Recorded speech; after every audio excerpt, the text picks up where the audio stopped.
है कि 1000 रुपए से जो जमाखोरी हुई 2000 के नोट से उससे कम हो गया, उससे तो दुगनी होगी। भयंकर झटका इस देश को लगेगा कि आपकी जीडीपी 4% के पास खड़ी हो गई और वापस आकर खड़ी हो गई थी। स्विस बैंक के अंदर 2016 से 2022 के अंदर काले धन का आंकड़ा दुगना हो गया। नोटबंदी पर आपका क्या राय है? क्योंकि नोटबंदी जब हुई थी तो ये कहा गया था कि भ्रष्टाचार खत्म हो जाएगा, मास्टर स्ट्रोक था। अब नोटबंदी के बाद से 2000 के नोट सर्कुलेशन से बाहर हो गए हैं, ये भी मास्टर स्ट्रोक है। मैडम एक बात आप समझिए, सरकार कह रही है कि नोटबंदी हमने दोबारा की है।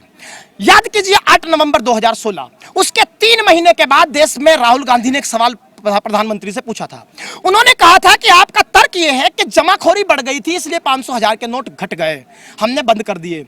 ये कौन सा गणित आप पढ़ के आए हैं कि 1000 रुपए से जो जमाखोरी हुई 2000 के नोट से उससे कम हो गया, उससे तो दुगनी होगी क्योंकि पैसे की कीमत ही दुगनी हो गई।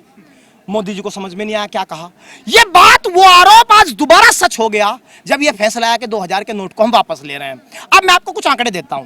देखिए आरबीआई ने एक आंकड़ा जारी किया, उन्होंने कहा कि 370 करोड़ नोट 2000 के नोटबंदी के बाद छपे हैं, जिनमें उन्होंने कहा 102 करोड़ नोट नष्ट हो गए, तो वो फट गए, उन पे किसी ने कुछ लिख दिया। तो इसका मतलब इस देश में 268 करोड़ नोट मार्केट में होने चाहिए थे 2000 के।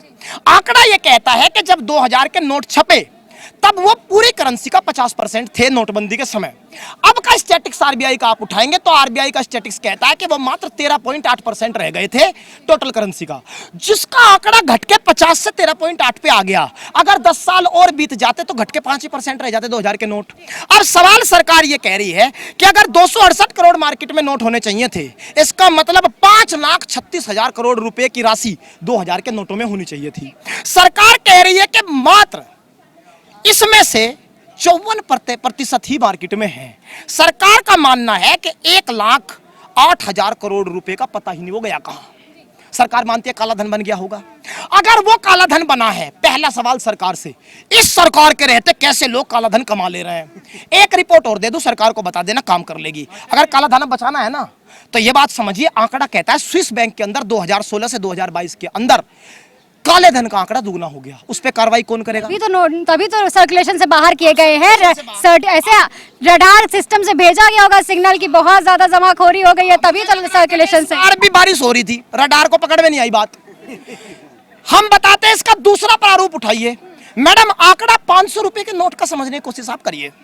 इस देश में जब 500 रुपए का नोट नोटबंदी के समय छपा, वो मात्र 22% था टोटल करेंसी का। अब वो 73% है और 500 रुपए के 298 करोड़ नोट आरबीआई कह रहा है जी वो फट गए या सर्कुलेशन से बाहर हो गए। इसका मतलब ये आरबीआई का ही आंकड़ा है कि 8,13,000 करोड़ रुपए 500 रुपए के नोट के रूप में कहां चले गए हमें भी नहीं पता। इसका मतलब तो भाई 8,13,000 करोड़ रुपए भी काला धन बन गया। वो तो 500 रुपए की फॉर्म में है, तो 500 भी बंद करो भाई, 500 भी बंद करो। इस देश में इंदिरा गांधी के समय का अखबार आप उठाएंगे, इंडियन एक्सप्रेस में आज ही मैं खबर पढ़ रहा था। उस वक्त इस देश की संसद में 3 दिन बहस चली कि 100 रुपए का नोट बंद करें या नहीं। इंदिरा गांधी ने खड़े होकर कहा कि नहीं, ये लोगों की जमा पूंजी है, इसको बंद करने से लोगों को समस्याएं आएगी। एक साउथ के पत्रकार हैं, उन्होंने बहुत अच्छा आंकड़ा निकाला। उन्होंने कहा कि अगर प्रति व्यक्ति आदमी के चक्कर गिन लिए जाए, वो बैंक के कितने चक्कर लगाएगा इस कारण से जो नोटबंदी हुई है, तो उन्होंने कहा 18 करोड़ चक्कर लगेंगे। कैसे? उन्होंने इसका आंकड़ा दिया। उन्होंने कहा किसी आदमी पे अगर 2 करोड़ नोट है, 2 करोड़ रुपए हैं, 2000 के नोट के फॉर्म में है, एक आदमी को 2 करोड़ नोट बदलने के लिए 2000 रुपए के 1000 चक्कर बैंक के लगाने पड़ेंगे। जिस व्यक्ति को यह समझ में ना आता हो कि नोटबंदी मैडम मुगल काल से उठा करके और सरीखे भारत तक चले आए, दुनिया के किसी देश का एग्जाम्पल आप उठा लीजिए। वो कह रहे हैं मंत्री जी, सुशील मोदी जी कह रहे हैं बिहार में, बोला अमेरिका में तो $100 ही चलते हैं, 2000 का नोट क्यों चले? अरे फिर छापा क्यों था? ये बात पहले नहीं समझ में आई थी। 2000 के नोट छापने में कई सौ करोड़ इस देश के बर्बाद हो गए, उस पैसे का जिम्मेदार कौन होगा? जब आदमी के बंदर के हाथ में बंदूक आ जाए, वो बटन दबा दबा करके देखता है, लेकिन ये बंदूक का विषय नहीं है, देश का है। आपको आर्थिक नीति की समझ हो तो काम करिए, नहीं तो नहीं। मैडम रघुराम राजन अपनी किताब में लिख रहे हैं आरबीआई का पद छोड़ने के बाद कि मुझसे जो सिफारिश मांगी गई, मैंने उसमें साफ कहा नोटबंदी मत कर देना। मनमोहन सिंह का नोटबंदी के समय राज्यसभा का स्पीच आप सुनिए। उन्होंने कहा कि इतना भयंकर झटका इस देश को लगेगा कि आपकी जीडीपी 4% के पास खड़ी हो गई और वापस आकर खड़ी हो गई थी। इसका मतलब लोगों से सलाह भी लेना नहीं चाहते हैं, कोई फैसला लागू कर दे रहे हैं। इनको यह समझ में नहीं आता कि स्विस बैंक में काला धन बढ़ रहा है, 2000 के नोट से रोक रहे हैं। हाँ, एक कारण जरूर है जिस पर सरकार काम कर रही है।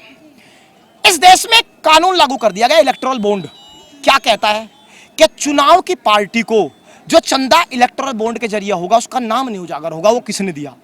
और ये आंकड़ा भी इलेक्शन कमीशन का ही कहता है कि सबसे ज्यादा इलेक्टोरल बॉन्ड बीजेपी को मिले हैं।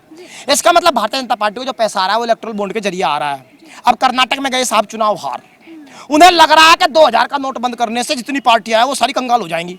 उन्होंने 2000 के नोट में पैसा रख रखा है।